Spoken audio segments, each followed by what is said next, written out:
Vamos a seguir aquí conversando sobre temas que están vinculados con los retiros, el análisis del impacto de estas iniciativas tras la discusión ya del cuarto retiro. Hoy día se retoma la discusión en la Comisión de Constitución y el miércoles se votaría en la Cámara Alta. Una discusión que ha puesto sobre la mesa el impacto que esto ha tenido y que podría seguir teniendo en el consumo dada la mayor liquidez. Bueno, para dimensionar el impacto y las eventuales consecuencias, vamos a conversar a esta hora de la mañana con Cristóbal Uneus, director del Data Science de Unfolded. ¿Cómo estás, Cristóbal? Muy buenos días y bienvenido a Pauta de Negocios. Muy buenos días, Gabriela. Muchas gracias por la invitación. A ver, ¿cuál ha sido en números el impacto que ha tenido en el consumo los cuatro retiros? Hemos hablado durante mucho tiempo de estas iniciativas y ya estamos a puertas entonces de, en tierra derecha ya, este cuarto retiro que comienza su discusión ya en la Cámara Alta. Hay que recordar que se han retirado alrededor de 50.000 millones de dólares, 20, 16 y 13 en los respectivos 1, 2 y 3 retiros, y cada vez es una proporción menor de afiliados que lo retiran. Según cifras entregadas por el Banco Central, la primera fue el 91% de los afiliados, la segunda el 81% y el tercero el 67%, porque claro, cada vez hay más gente que no tiene saldo en su fondo, ¿no es cierto? Por lo tanto, el impacto en el consumo cada vez es menor. Son menos gente y menos montos. Sí, Cristóbal, ¿y esto cómo podría profundizarse, hablando de estos montos, si se aprueba un cuarto retiro? Cuarto retiro, las estimaciones están que alrededor de 8.000 millones de dólares serían retirados, que básicamente es el 40% del primer retiro, y según cifras entregadas, los primeros dos quintiles, el 40% más pobre, en promedio la gente tiene menos de 250.000 pesos en el saldo. Por lo tanto, esto se va a concentrar en la parte más arriba de la distribución. Gente que tiene más recursos, más ingresos y que menos lo necesita. Por lo tanto, es más incierto también el efecto en el consumo, porque no es evidente cuánta de esta plata la gente la va a consumir de forma inmediata o la va a guardar para situaciones más agravantes más adelante. Se han hecho estudios respecto a qué ha hecho aquella persona que hizo sus retiros, en qué se ha gastado ese dinero o si lo ha guardado.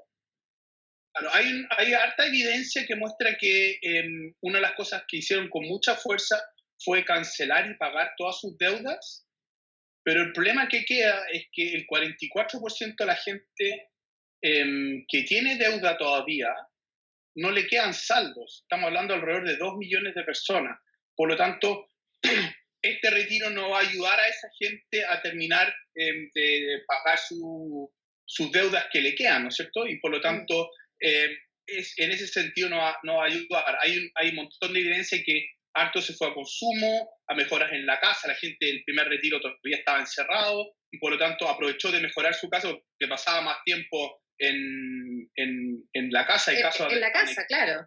Claro, hay casos anecdóticos de gente que estaba arreglando su casa, los costos de los materiales de la construcción se le dispararon 30, 40%, porque todo el mundo estaba en lo mismo, ¿no es cierto?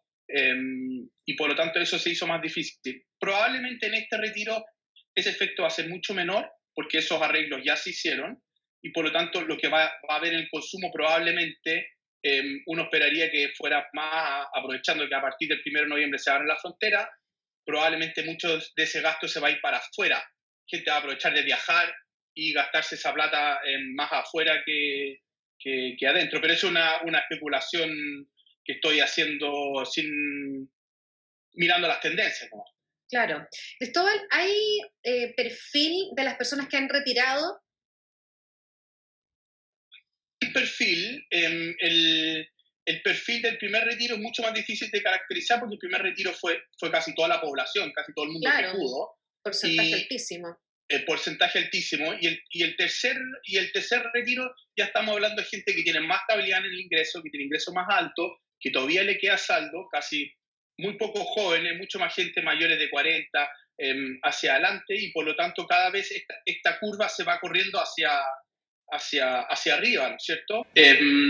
Y eso también afecta en el potencial de impacto tanto en el consumo como lo que tiene mucha gente preocupada, que es la inflación.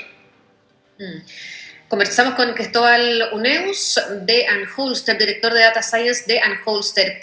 Cristóbal, ¿cuáles resultados tendrían para las personas, para el mercado, si se llega a aprobar un cuarto retiro?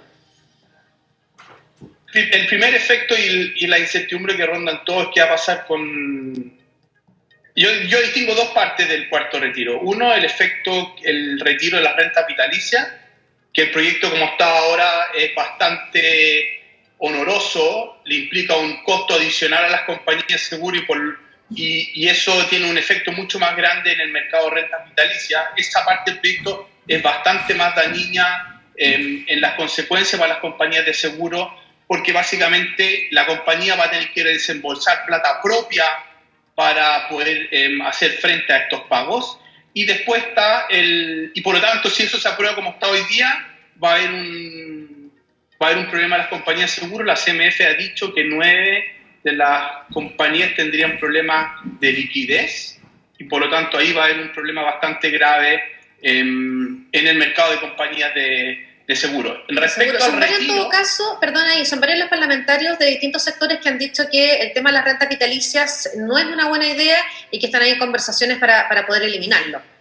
Claro, pero eso todavía, la Comisión de Constitución, no hay ninguna señal todavía clara de que eso vaya a pasar. Ojalá pase este miércoles cuando se vote, ¿no es cierto?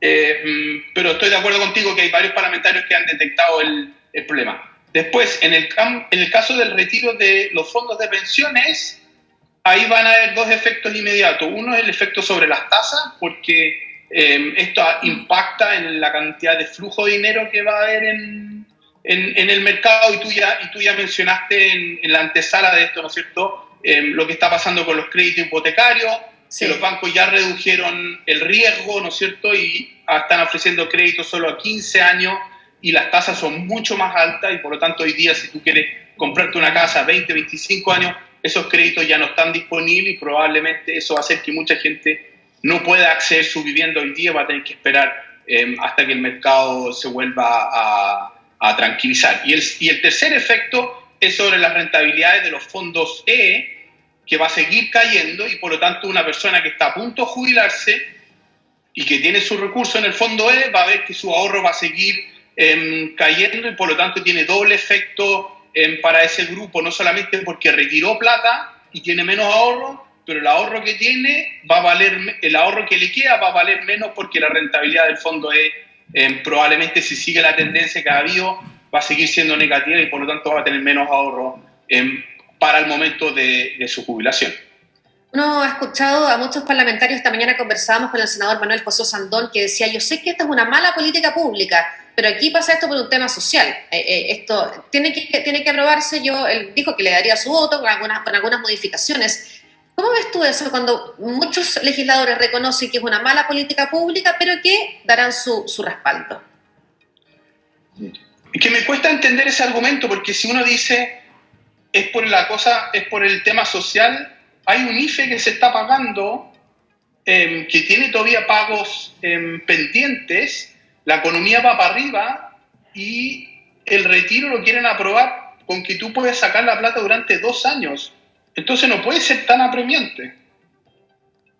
Yo entiendo que es popular, ¿no es cierto? Porque claro, porque pareciera que fuera plata gratis, pero uno, la plata no es gratis, 2, pareciera que no es tan apremiante y las personas que más lo necesitan no van a tener retiros porque son la gente más pobre, que trabaja menos y que ya agotó su saldo. Entonces, esto de que es una situación apremiante, yo creo que es fake news.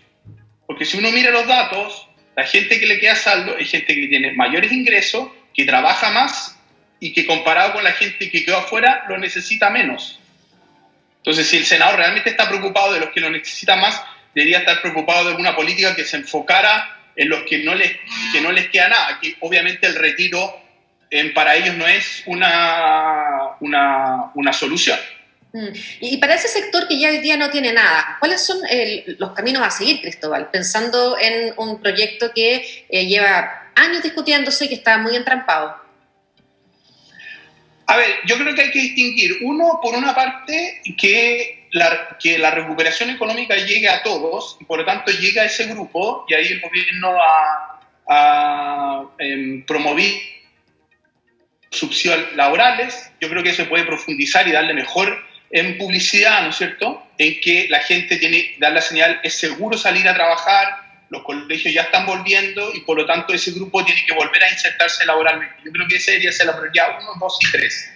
Si por alguna razón esos grupos de poblaciones más vulnerables, con menos ingresos, menos educación, no acceden a empleo, yo focalizaría una ayuda para ellos mientras la situación económica mejore para todos, pero solo para ellos, no para el 100% de la población como está hoy día o el 90% como está hoy día con el IFE, porque el IFE hoy día es súper caro, son 3.200 millones de dólares al mes, ¿no es cierto? Y no es sostenible seguir pagándolo para todos, pero sí quizás vale la pena seguir pagando un monto para un grupo más chico, más focalizado de la población. Tú entregabas al inicio de esta conversación, Cristóbal, los números, el impacto en el consumo de todos los retiros. Yo creo que hace mucho tiempo que no hablábamos tanto de inflación en Chile. Sí, ahora, ojo, yo quiero hacer un comentario con respecto a la inflación, porque la inflación está basada en una canasta, ¿no es cierto?, representativa de un hogar promedio en Chile, ¿no es cierto? Sí. Y por lo tanto, la inflación se mide con respecto a la canasta. Pero cualquier persona que vivió durante la pandemia sabe que su canasta cambió, dejó de viajar, probablemente no fue a los restaurantes, ¿no es cierto? Y por lo tanto, la inflación real que le toca a esa persona es bien distinta a la inflación promedio que entrega el INE, ¿no es cierto? Entonces puede ser que hay gente que la inflación fue mucho mayor, ¿no es cierto?, porque dejó de consumir todos esos sectores donde la inflación fue muy baja y todos los sectores donde la inflación subió mucho, transporte y otras cosas, viajaba mucho, le subió mucho más la inflación. Entonces yo creo que hay que tener ojo con la discusión, porque la inflación está basada en una canasta que se hizo antes de la pandemia y la pandemia cambió nuestras preferencias de consumo. Por ejemplo, yo dejé de ir a restaurantes y a hoteles, ¿no es cierto? Y eso es una muestra clara que ese subsector que tuvo una inflación de cierto grado, a mí ya no me afecta, pero me afectan otros sectores que tuvieron inflaciones menores o mayores. Entonces la gente puede pensar, una inflación de 5%, pero ¿cómo? A mí me está subiendo en un 20%. Claro, porque es más intensivo en sectores, porque cambió su canasta de consumo. Y es algo que está también afectando a otros países, no solamente Chile está hablando de inflación. Exactamente, pero yo quiero enfatizar que los cambios de consumo de los chilenos durante la pandemia puede haber sido que te afecte una menor o una mayor inflación. Perfecto. Cristóbal Uneus, muchas gracias por haber conversado esta mañana con nosotros. Muchas gracias a ustedes. Buena semana. Buenos días igualmente.